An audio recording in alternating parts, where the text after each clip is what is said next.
That's what we are going to do. We are going to talk about it. We're going to make it happen. You ready? Ready for some chances? So if you haven't seen our vision board, YouTube, we did, it's on YouTube now. We originally did it as a Facebook Live, but we've been moving things over to YouTube. You should check out the vision board thing. I just did a new vision board for my desktop. I had a bunch of different images of all the things, and now I narrowed it down to one big image that sort of represents everything, and I absolutely love it. Every time I turn on my computer, I'm like, oh, I'm gonna see it. I see it. I see it. Hey, Marla from Texas, how are you? I was gonna do that was sort of a bad Texas accent. I'm not gonna insult you that way. I'm sorry. I just feel like trying my Texas accent. I grew up in Ramona, which is like east county. It's like the desert below Julian and Alpine in San Diego, and we have an accent there. Who knew? And I went in my drama class. My professor was like, "Where are you from?" And I said, "I'm from here, San Diego." So that's not California. I was like, "No, I'm born and raised California." He's like, "No." And I was like, "Yes." And then I went back for spring break, and I was sitting with my friend at the rodeo. Yes, I was. And I said, "You know, my drama teacher thinks that we have an accent." And she said, "What are you talking about?" And then her husband turns, and I am not exaggerating, and he goes, "What accent?" Just like that.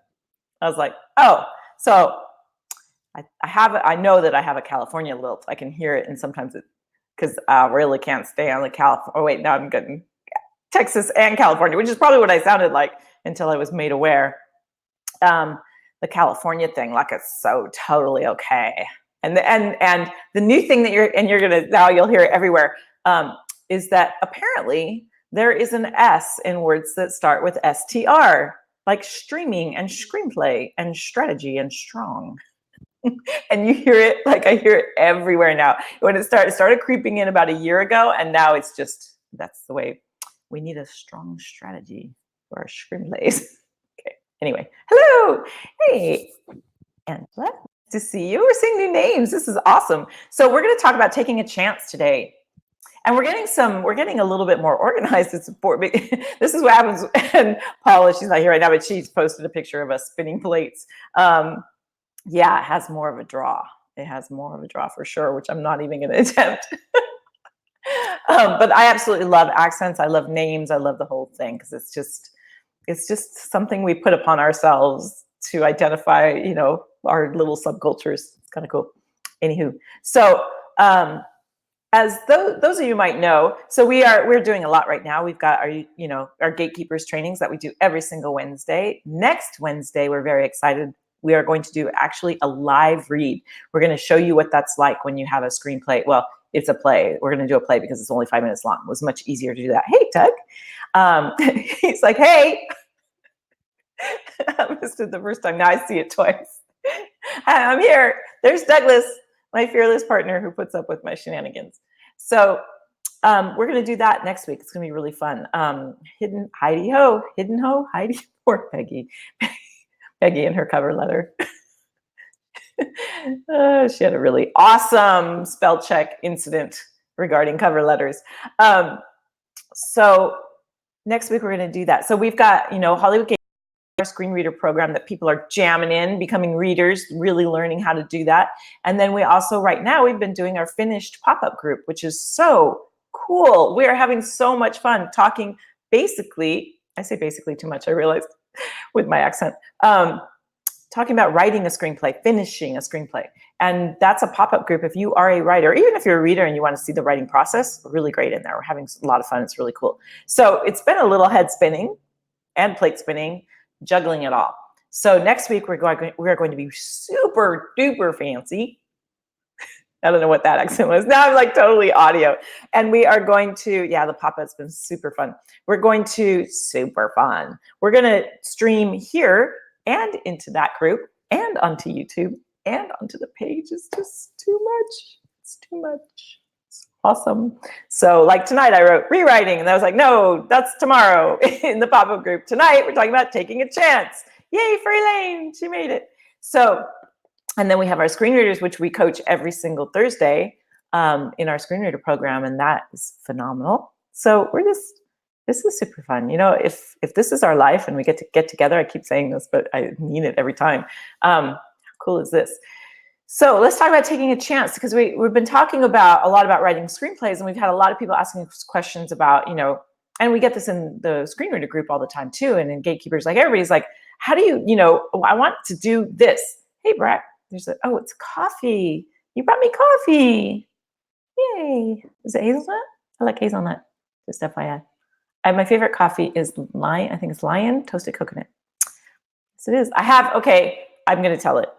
I have a manifesting story that's really amazing. Okay, so every year I go to the fair with my friend, and every year we go to the little booth and we get that toasted coconut coffee, and it's down in San Diego. And it's like every year I look forward to that. I've never looked for it online. That's just my time I get it. And when I'm there, I buy a big old thing of it, and then that's what I use throughout the year. And then the next year. So I'm down in San Diego, and I'm going to go. I love like finding just little coffee shops to write in. So I'm like, okay, I'm going to go down. I find it on Yelp, and it turns out I'm from San Diego. I should know this, but it was in Seaport Village on a Saturday. So it was a zoo. So I was like, okay, I'm not going to deal with this. I said, so I'm just going to drive down this street, and I'm going to go, okay, universe, give me a coffee house. And when I see a parking spot, because it was super crowded downtown San Diego. So I'm driving in downtown San Diego, and I thought, okay, when a parking spot opens up, I'll pull into it, because there were none anywhere. So I just, and then if that doesn't work, I'll just go home. There's a coffee house near where I live. So I'm like, a spot opens up. I pull in. I go, okay, Yelp, what's the nearest coffee spot? It's like right here. I'm like, what? I look, sure enough, it's right there. I walk in the door. It's the Toasted Coconut coffee spot. It's the tiny little coffee house that makes my favorite toasted coconut coffee that I get at the fair every year. Is that the greatest story ever? And the whole thing was like, show me where to park so I can get my coffee. And it was super cute. It was awesome. Anyway, that's my manifesting story. So that's why I put a new screen thing on you should see what I'm manifesting next. Starting with coffee, moving on to more things. So which brings us right in. Join us in Hollywood Gatekeepers. We're on the page. And if you're not in Hollywood Gatekeepers, we do these trainings every single Wednesday. I've been thinking about moving them to the noon slot. What do you think of that idea instead of 5? Just partly because it's so dark. Anyway, it looks like a floating head. Okay.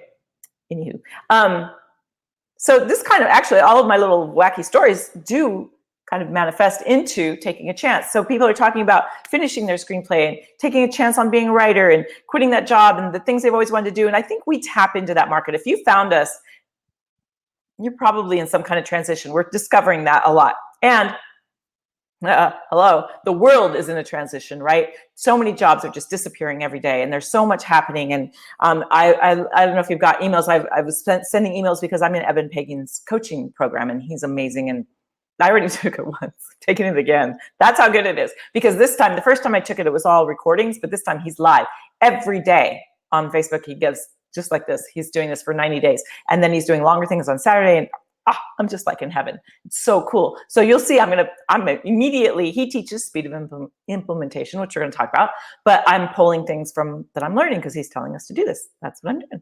So, so I think, there's so many things changing right now, and jobs are disappearing, and things are there, but there's so much opportunity at the same time that I think we get a lot of people that are like, whoa! I think the world is kind of like that right now. I think it's sort of like that. People say, these are crazy times. Yeah, just take a gander. Did you watch Game of Thrones? I mean, that's not historical, but still that time period. Oh, it's like totally. For my job, see, intuition, yay! And Brett gave me coffee, and he's in stuff going on. Super cool. So we have a handout. Cue. I needed like a ding. Cue Doug. So if you guys aren't listening to the podcast, you should listen to the podcast because now we have sound effects. Totally. Pretty soon it's going to be Spike Jonze. Who knows Spike Jonze? My dad used to listen to Spike Jonze. So that's my dad. So yeah, anyway, we have a handout. Seems like everyone's on the, oh, that's fine. So you can give them, I gave you you can give them the first link that I gave you. That'll work.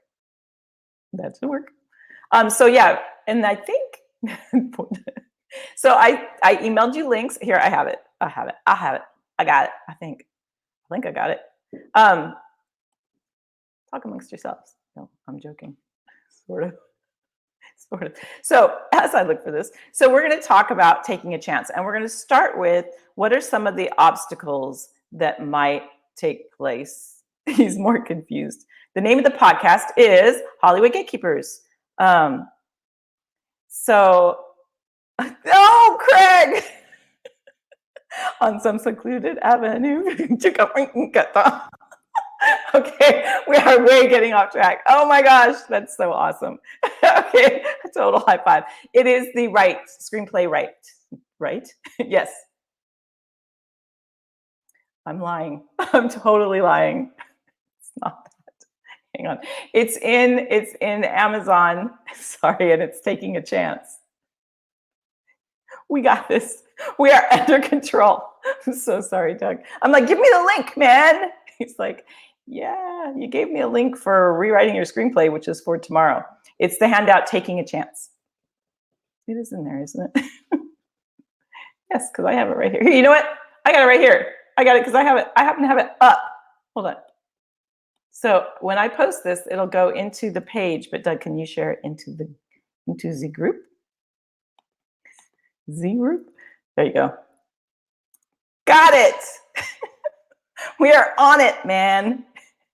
So there it is. It went onto YouTube and it went onto the Facebook page. Wow, this is a whole new platform too. Because we thought, you know what? Let's do something new. And while we're doing something new, let's try a new platform. Because that's really a smart idea. But it's working. Whatever. So there's the handout. Are you getting it? So Doug, can you share it into the group? No, it's on. I just put it in the. Who's in the chat? I don't know that I can't put it in the group.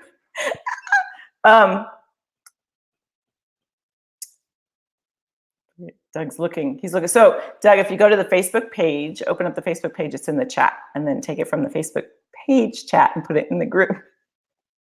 So you guys are seeing live. Like, this is how online business can be head spinning. So while he's doing that, I'll let him. He can handle this. I'll move forward. So those of you that are on the page and on YouTube, you can get the handout, and you don't even have to opt in for it. We got it. We are good. He's so good. And he puts up with my shenanigans, and I'm super pleased about that. And now I have on a secluded afternoon in my head, he's got it. He's on it. So obstacles to taking a chance. What stops us from taking a chance? And we're seeing a lot.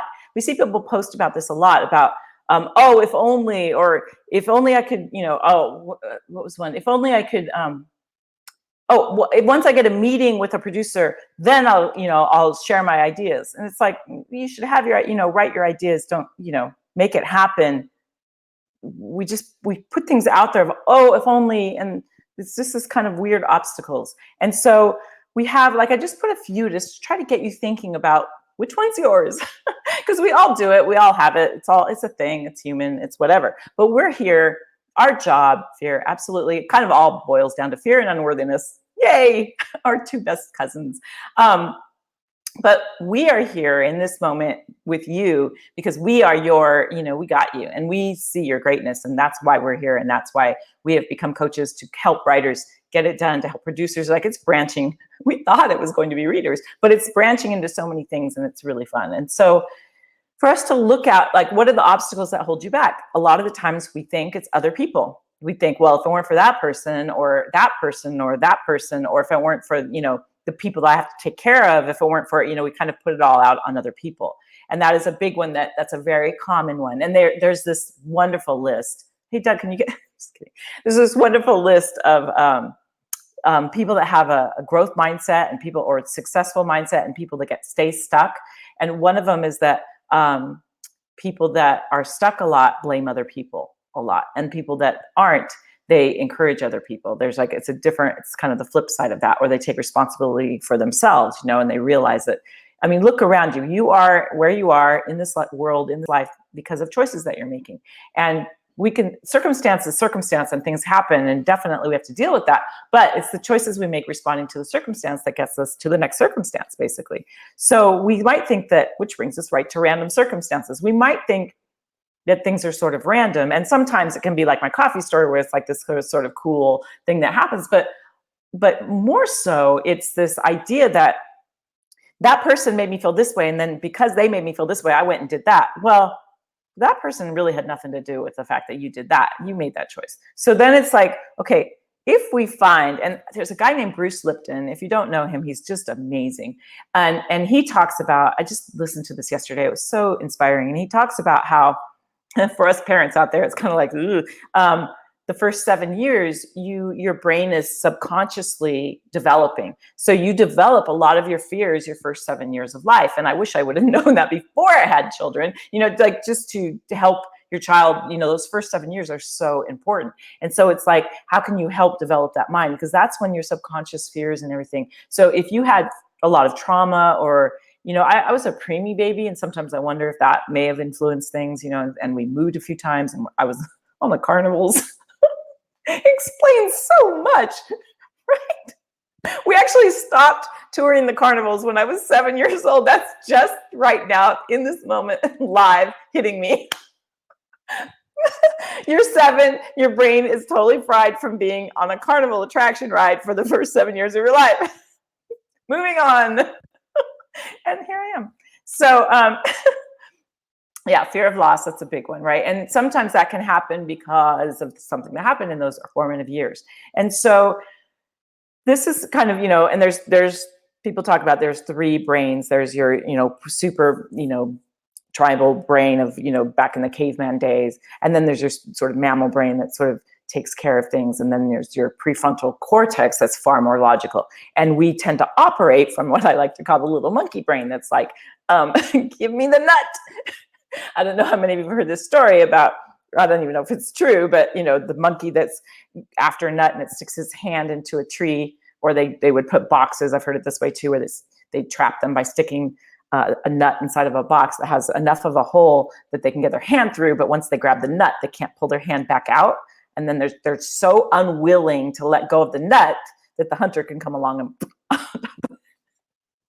and I think sometimes we act that way. We're like hanging on to something while we're like getting hit in the head with something. It's like, let go. If you let go of that thing that your monkey brain is hanging on to, so many more things can happen. And so we hang on to our fear in that way. We hang on to like our screenplay. Like we hang on. I love that analogy.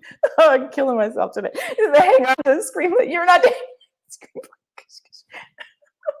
So, but I think we do that, right?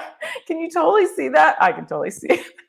That we're hanging on to the screenplay, for dear life. And then meanwhile, opportunities are whizzing by and we're just like onto the screenplay. And I really think that we need to train our monkey mind to let go of the screenplay, let someone read it, stop worrying that they're going to steal it, and, kind of make it happen. So, yeah, totally. Ice Age and the Squirrel, right? Totally. And I think also one of the things that we tend to do, and this was one of the reasons why we created this, our finished Facebook group as being a pop-up thing. It's only limited time. And we're really starting to go, this is kind of cool. All the gatekeepers are like, wait, what? We have 11,000 people in the gatekeepers group. We're just going to close that thing. No, we're not. We love it in there. But it's because it's a different type of community in there. So, but I think we can get into, I kind of like to call this like input indigestion, where you're so much input. There's so many things to hear and listen and watch and blip and bop and social media and emails. And there's just so much that you can just get overwhelmed and then get into indigestion. And then you just get like stuck. And it can be a really, really debilitating tool. And I think that's what depression can be, is like it gets into this thing of just so much overwhelm that you just get so stuck that you just can't even there's just no way. And it's really hard when people get in that space, really hard to get yourself out of that space. But the thing about you, anyone who's in here, even if you're a reader or a writer, you're a writer. If you're a reader, if you want to be a reader, you're a writer. And that's your secret weapon. And that's how you get unstuck. That's your secret weapon of climbing out of the hole, is starting to write.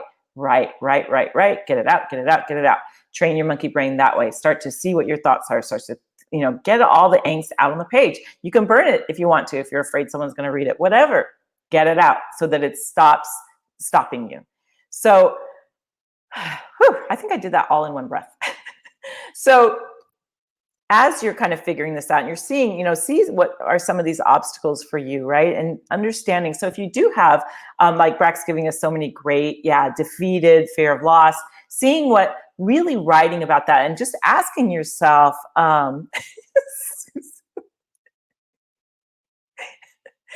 Susu, my friend Susu is here and we miss each other. And she's like, this is sad. It's the only way I get to see you. Because it's all about Susu. What makes Susu sad? We are doing cinema with Susu, just so you know. I feel like just doing it right now. You'll be meeting her a little bit more later. You're gonna love it. She's so good. So, where was I before my best friend so rudely interrupted me? So, as we talk about these things, like we're talking about things that are big, heavy things, like Susu, big heavy things like being defeated, feeling defeated and feeling lost and all of those things. The more that you can just sit and ask yourself, why do I feel this way? What is this? And then allow yourself to answer. I love Doug came up with the other day, hire your higher self, like really starting to yes, do another session of journaling tonight, Facebook user. So you need to click on StreamYard.com or it looks like that, which is fine. But I can't see who you are if you want me to. If you don't, that's fine too. But let me, here, there's Peggy. Peggy, general information versus much more targeted. The targeted group's better for me. Yeah. For some people, I can see how, Hollywood Gatekeepers is very general, whereas in Finnish, because we only have a limited amount of time, we're like diving in really quick. And so those are the difference between the two groups right now. But this has been so good that maybe my thought is that we do a few extra trainings in gatekeepers that are targeted. That's the thought that I've had because it's been so fun.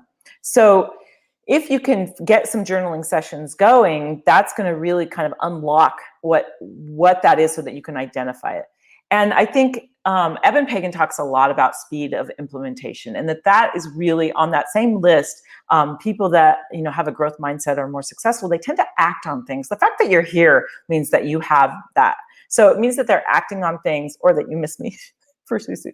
The fact that you act on things means something really significant. And I mean, kind of like gatekeepers, we thought about it. We only thought about it for less than a month before we had it up and running. I mean, it's like we wanted to at least try it. And then if it didn't work, we'd move on to something else. But being able to let go of perfection and the kind of haphazard beginning to this session is like, talk about letting go of perfection. Like, done is better than perfect. We're here, we're doing it. It's not perfect. We put up the wrong links. We often send out, I mean, it's just us. So people are like, you need to get someone. Sometimes in our ads, we have spelling, which is awful, or bad grammar. And it's like, we are doing our best to, obviously we want to be professional, and we are professionals, and we know this business and what we're talking about. I feel very confident in that regard. But the whole getting up a Facebook page and all of that is a whole nother skill set, right? But there's this saying of like, you want to get over a fence. You're thinking about climbing and you're thinking about kind of getting to that next level, and you want to get there. What can you do about it? And it's such a high fence. You just take your hat and you put a rock in it so that it's heavier, and you chuck it over so that your hat is over the fence, and then you have to climb and get it. It's a way to think about it. It's an analogy or a metaphor. We talked about metaphors yesterday in Finnish. So what happens when you do this are outcomes, and really opportunity. There's so much opportunity out there right now. It's whizzing by us all around. And it's interesting now, it's changing a bit in that big opportunities come really fast and they go away really fast too. It's really interesting. It's like Periscope. Anybody know Periscope? Like that was like a social media platform that was so cool because it had this thing where you could do a video and people could write back and chat. And then Facebook was like, what a great idea.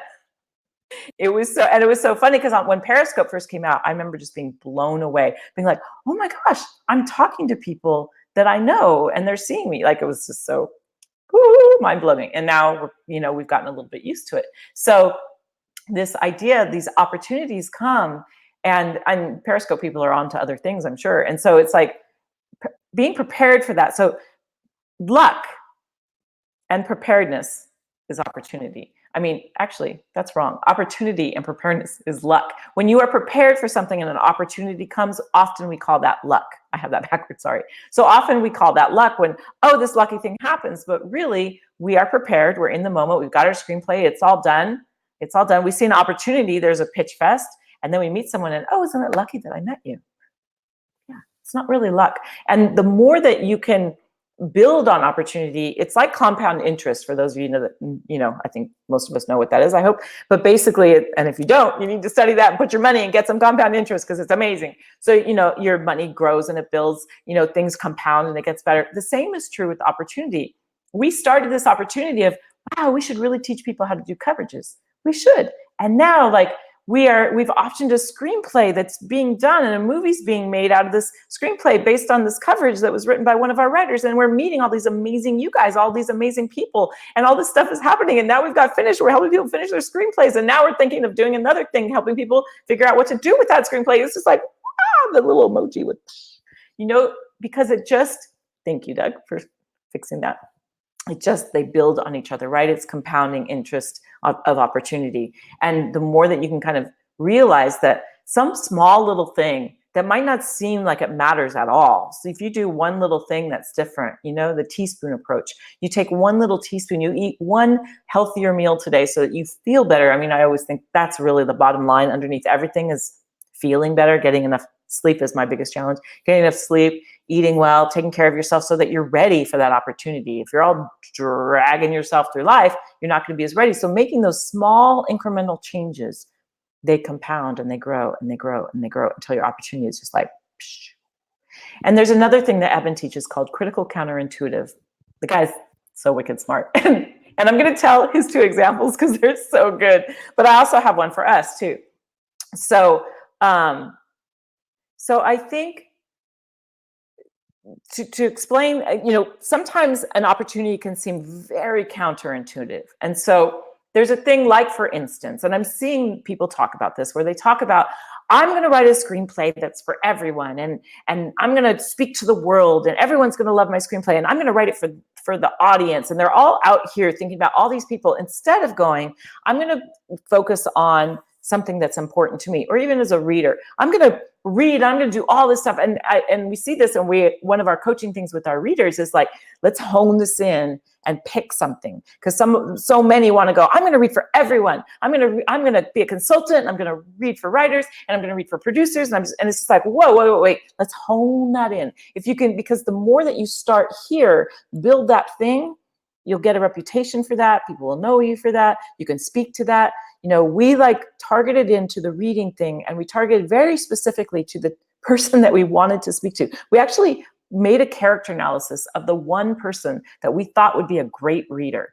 We were like, who's the one person that we want to train to be a reader? If we could pick a person, and we picked a retired teacher, someone that might work in the educational system, not in LA, someone who's not in another state, who's maybe kind of a little bit remote. Who am I describing? Step right up. Come on. And, might be a little bit remote. Is she here? I don't know if she's here. So we targeted down. Actually, I don't know that I've seen her here. We've told her already that we targeted down. And one of the first people, no, I don't see a comment. I don't think she's here. One of the first people to join was Shui. She was one of the first people joining. We were like, oh, there she is. Yeah, Peggy too. Peggy fits that as well. Elaine, I believe you're in that category. It fits so many, people that we first targeted. And it was 60 miles outside of remote. And we thought, these are the people that are going to be more engaged, and we'll have more fun. They'll have more fun. It'll be awesome. And it has been awesome. And actually Shree's on our team now, which is really great, right? So we had no idea that it would start from that and end up there. And now it's branching out. We've opened it up, and there's a lot more diversity, a lot more people, but we needed to kind of hone it in so we would know how to create that message. The same is true when you write a screenplay. Write what you know. Write about something you're passionate about. If you have a message that's to someone that would really understand that thing, I guarantee it's going to speak to many. It's counterintuitive, right? But if you speak to everyone, you're speaking to no one. It just muddies the message. The more that you can hone it in, the more that you can, and the same is true with your opportunities. If we think, oh, I'm going to do all these things, then you're so scattered that you can't do any of it well. Start with the one thing. There's a great podcast called The One Thing that talks about this very concept, and that's counterintuitive, right? And the two things that Evan examples that he gives, and one of the things I love about him is he's just a total nerd, right? Hey, Dwayne. As he talks about, he made his first fortune on writing a book called Double Your Dating. And the way that he did that was he was not being able to get girls because he thought the way to get a girl was to show what a nice guy he is and to go up to bars and be like, hey, I'm a super nice guy. And then girls would be like, whoa, that's creepy, right? So funny. So then he goes to the bar with a notebook and he starts, yeah, it's not creepy at all. He starts like taking notes about what are people doing. And then he started asking the guys, hey, and then he started realizing, wow, these guys are actually teasing these women. This can't be right. This is a screenplay someone should write of his life. I think I need to do that. And I actually know the title right away. So it's like but he figured it out. He went back, he wrote this pamphlet based on how to do this. He tried it himself, it worked. And then off he went. And then another time he went to a carnival and he was watching, one of the carnival games, and he stood there and he had a girlfriend now who was with him, but she got annoyed that day because he stood there for a few hours until he figured out what the trick was to the carnival game. And it was something very counterintuitive, just like it's counterintuitive to try to get a date to someone by stalking them. It's a little counterintuitive, but do you see what I'm saying? So sometimes the opportunity might seem, it might seem like this is what you should do. And I see people do this, like really thinking that they're going to impress a producer by telling them all about themselves. Hey, producer, hey, I've got this screenplay. This is an amazing screenplay. And this is a story. It's a story about when I was little and this guy came over and it was like all these things happened and you really should read the screenplay because it's really, really great. Because producers love it when people do that. You see how that's intuitive, where even when you apply for a job, here I'll be the greatest person in your company because I'm all these things. And then, I just had this experience yesterday with a company that I'm working with, and they were looking for a pretty major role to fill in this company. And so I was helping them interview people. And so a major candidate came in, and within like 2 seconds, I realized that person coming in to be a major role in this organization had not even looked at the website before coming in, sat down and started talking all about themselves and how wonderful they are. And I'm like, so do you even know what we're about, what we do? Do you even know? Yeah, clearly did not know the kinds of things that it was for some nonprofit work that I did, kind of things that the nonprofit was doing, didn't know a thing about it, wanted to be like one of the higher executives, the highest paid person actually in the company, wanted to be that, had not looked at the website. But the intuitive thing would sit down and say, how great you are. Here's my resume. Here's my thing. Here's my links. Look at me, look at me, look at me. But the more intuitive thing, the counterintuitive thing would have been to come in and go, okay, I see what you're doing.